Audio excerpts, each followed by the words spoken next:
আসসালামু আলাইকুম বন্ধুরা, আমন্ত্রণ জানাচ্ছি সবাইকে নতুন আরেকটি ব্লগ দেখার জন্য।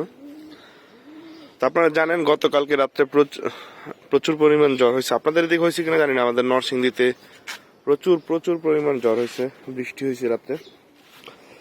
তা এখন সকালে উঠে আসলাম ছাদে, দেখেন কি একটা অবস্থা। এই যে এটা এখানে পর্দা ছিল, সব ছিঁড়ে ফিরে অবস্থা কি হয়েছে। তারপর আমি টেম্পোরালি একটা গেট বানাইছিলাম, এই যে এটা উল্টায় পাল্টায় ফেলছে, সিমেন্ট সহ সামনে নিয়ে গেছে। এই চেয়ার উল্টায় কি অবস্থা হয়েছে।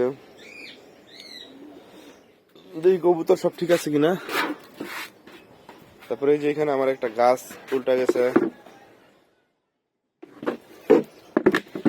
নিচে এখনো যাই না, নিচে যাইতে হবে, দেখতে হবে কি অবস্থা। আমার মুরগিটা কোথায় জানি, মুরগিটাও ভিজে টিজে গেছে। আলহামদুলিল্লাহ যে বড় কোনো ক্ষতি হয় নাই, আল্লাহর কাছে শুকরিয়া। এই কাঠটা উল্টে গেছে, কালকে অনেক বেশি জ্বর হয়েছে, এলো এগুলো ছিঁড়ে গেছে।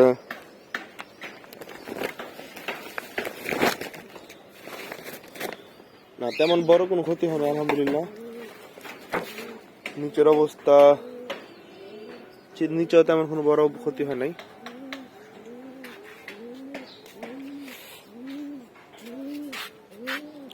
খাবারের পাত্র টাত্র ভিজে গেছে সবকিছু, অনেক কিছু। দেখি কবুতরগুলো কি অবস্থা।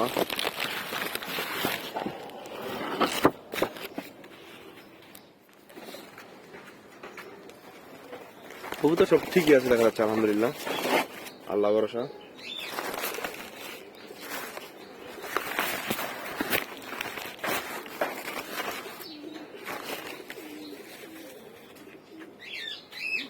তো কালকে আবার বুদ্ধি করে সবগুলো পর্দা লাগাই ফেলছিলাম, দেখাচ্ছি আপনাদের, দাঁড়ান। উপরে নিচে সব কবুতরের পর্দায় লাগাই গেছিলাম। এই যে এই যে কালকে আবহাওয়াটা দেখছিলাম একটু খারাপ, তো ওই জন্য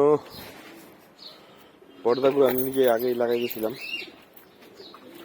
তো 2-3 দিন হয় এই বাচ্চাগুলো ছাড়ি না, একটু ছাড়বো।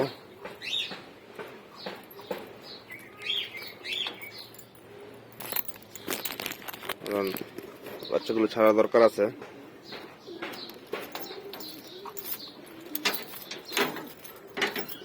ছাড়া না ছাড়া একটা কারণ তো রমজান মাস, তো সকালে উঠতে পারি না, একটু দেরি হয়ে যায়।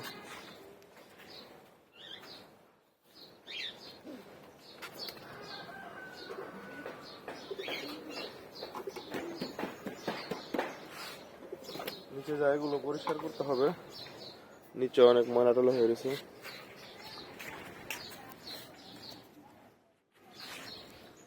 তো এছাড়া আলহামদুলিল্লাহ অনেক বড় কোনো ক্ষতি হয়নি। এর আগে একবার এই যে কবুতরের যে ব্রিডিং লফটের যে এটা উল্টা পড়ে গেছিল, এবং যার ডিম ছিল, বাচ্চা ছিল, বাচ্চা মারা যায় নাই, ডিম সব নষ্ট হয়ে গেছিল।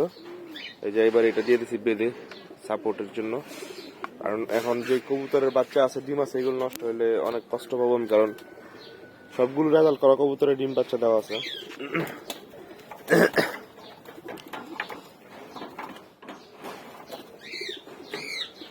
তো যাই হোক, আপনাদের কি অবস্থা কবুতরের? কালকে জ্বরে কি আপনাদের এদিকে জ্বর হয়েছে কিনা, বা জ্বরে কোনো ক্ষতি হয়েছে কিনা সেটা জানাই কমেন্টে। তো এটা আসলে ছোট্ট একটা ব্লগ ছিল, জাস্ট শেয়ার করার জন্য আপনাদের সাথে।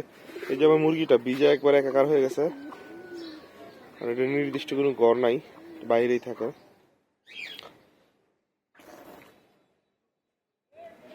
ধন্যবাদ সবাইকে যারা এই ছোট্ট ব্লগটি দেখলেন, তাদেরকে। সবাই ভালো থাকবেন, সুস্থ থাকবেন। আসসালামু আলাইকুম।